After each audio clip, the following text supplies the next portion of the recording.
Hello everyone, today I'm going to show you how to set up an AI trading bot on iPhone. So you will be just open the App Store and you will be any of download of a crypto broker wallet, and I will be just download this Binance, and I will just show you how to work AI trading bot on iPhone.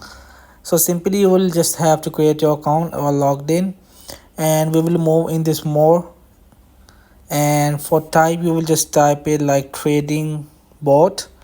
So here you will see this is the trading bot, and I want to just tap on the spot grid. So here you will see in the top is the option is AI means the artificial intelligence. So I will just tap on it. So from here this is the short term sideways and short to mid term sideways.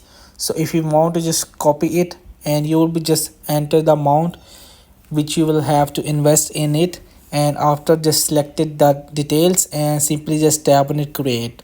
So in this way you will just set up an AI trading bot on iPhone. So hope this video helped you. Please don't forget to like and subscribe and get notified for more videos.